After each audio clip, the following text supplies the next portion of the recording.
Olha o que está estreando aqui no Estúdio Inspiração, esse podcast fantástico Sono, com a doutora Luciane Zufo. Bem-vinda, doutora!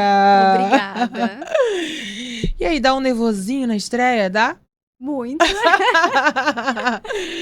mas é Só um um pouquinho, prazer. né? Muito, mas é um prazer estar aqui, né? E assim, é um sonho também, a realização de um sonho que está se iniciando.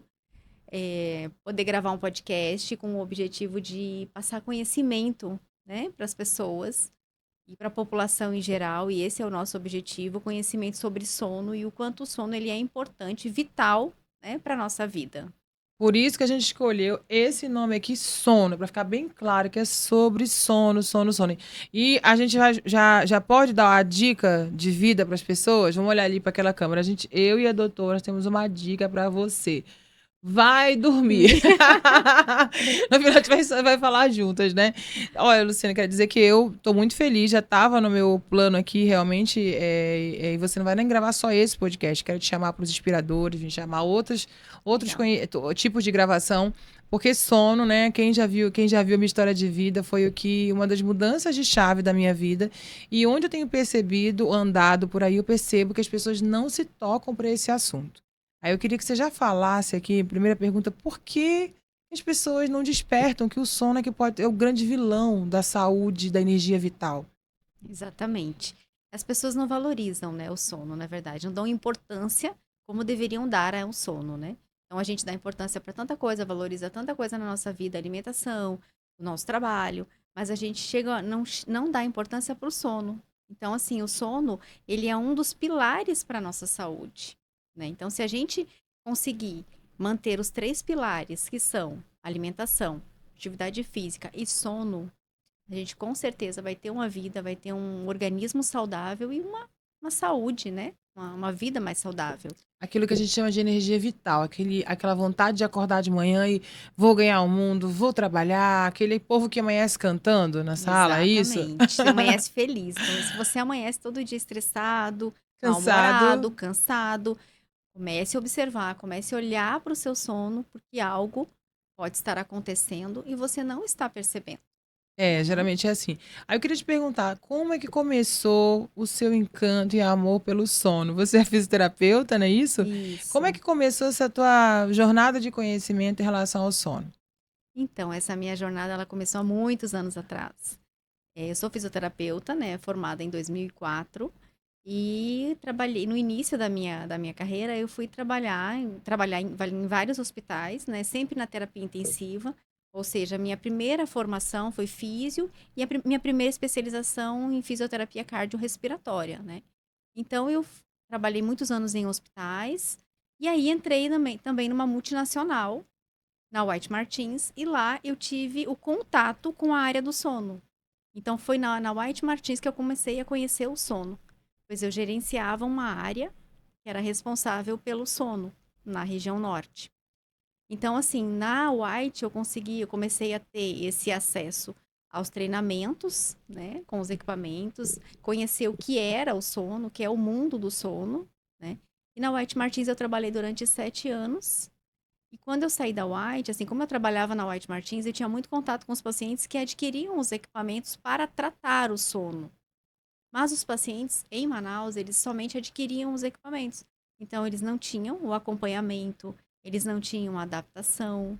Então, assim, era uma questão de comprar o aparelho e tentar usar, né? E dê sorte, vai ter E que dar sorte. eles andavam sozinhos, né?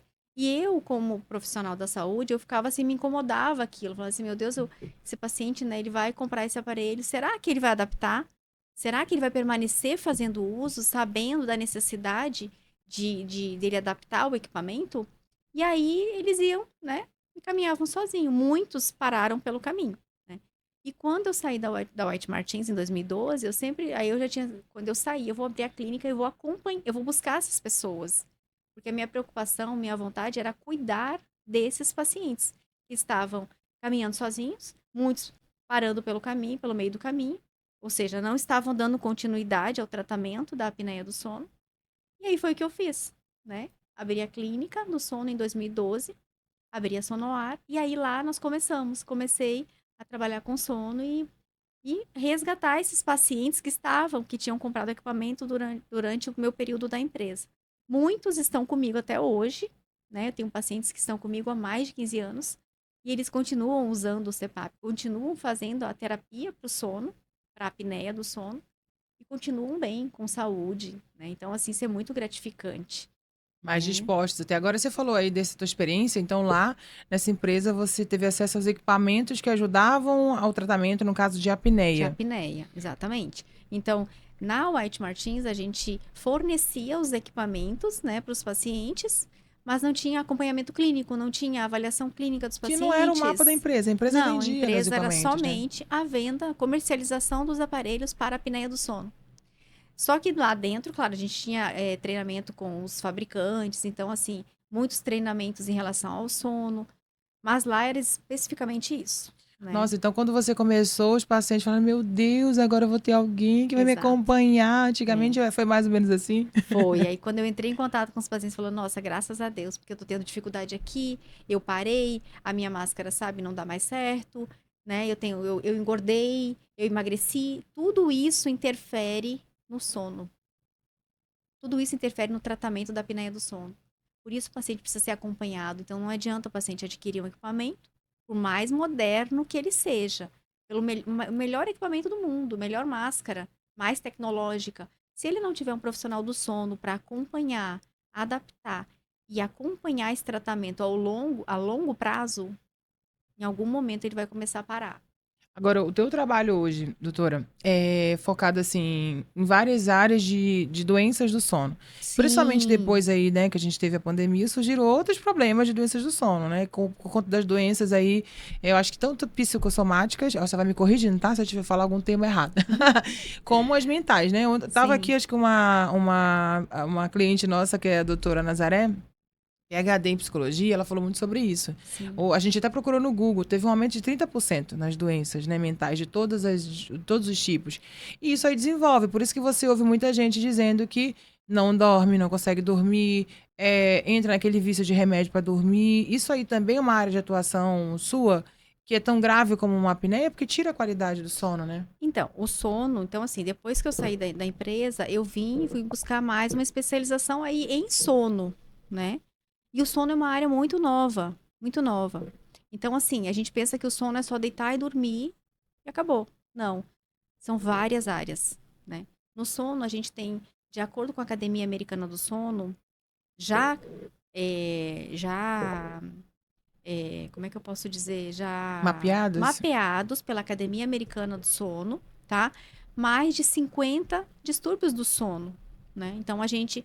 E aí, esses distúrbios são divididos em distúrbios respiratórios e distúrbios comportamentais, né? Então a gente tem dois grandes grupos aí separando os distúrbios. Quem E tá mais em dentro, evidência agora? a gente tem, entre os distúrbios respiratórios, o mais evidente é a apneia do sono, que atinge 33% da população, ou seja, um terço da população mundial sofre com apneia do sono. E nós temos nos comportamentais a insônia. Então, são os dois distúrbios que mais afetam e mais presente, são mais presentes no sono da população em geral, né? E o interessante que eu vejo é que as pessoas normalizam isso. Por dois motivos. Um, que o estudo sobre o sono é novo. Os livros que eu tenho Exatamente. São lido são novos. novos, as especializações também. Exato. Então, o próprio time médico de saúde não está preparado para, ou está se preparando agora, para entender que isso é algo que mexe ali com a energia vital do paciente. E tem um lance também, né, da pessoa não aceitar isso como doença. Tem, com Tem as duas, certeza. né? O sono é uma área muito nova, né? Se a gente for voltar um pouquinho ali, o primeiro CPAP, o primeiro CPAP utilizado foi há 40 anos atrás, né? Pelo Dr. Sullivan. Então, ele foi o criador do CPAP. Ele descobriu a terapia positiva para tratamento da apneia do sono. Então, a gente vê 40 anos atrás é muito novo, né? As especializações também são muito novas, né? Quais são as tuas A especializações minha, de sono? Eu acho que vou ter que fazer, doutora, uma dessas de então, sono. Pode jornalista fazer? algumas áreas é uma subespecialização, né? Uhum. Então, assim, a gente tem o fisioterapeuta, faz a especialização em sono É mesmo, sono o nome da especialização? sono, fisioterapia em sono, fisioterapia especializada em distúrbios respiratórios do sono, tá? Essa é a minha segunda especialização, focada em sono. Então, onde a gente estuda tudo sobre o sono. Então, a gente estuda os problemas, os distúrbios respiratórios, os comportamentais. Então, a gente vê tudo. A gente vê desde da apneia, do ronco, da hipoventilação da obesidade, né? Que é um distúrbio que é bem presente nas pessoas obesas, né? A gente vê os distúrbios de insônia, né? A gente consegue estudar tudo. Estuda as parassonias, que são o sonambulismo, terror noturno, várias parassonias que acontecem também durante o sono. Então, a gente vê o sono como um todo. Vê o sono do bebê, estuda o sono do jovem, do adulto, do idoso, da mulher. Todos têm uma particularidade diferente, Um tratamento né? diferente. Um Geralmente, tratamento quando. diferente e um olhar É. diferente. Quando você recebe um paciente que é um adolescente, um jovem, você precisa olhar para ele, né? Entendendo como é que é o sono dele, né? Como é o sono normal do jovem. Se eu pego um idoso, recebo um idoso, eu preciso olhar para o sono do idoso. Então, a gente sabe que o idoso tem um sono mais superficial, um sono mais curto. Então, são várias coisas. As fases do sono também mudam no idoso.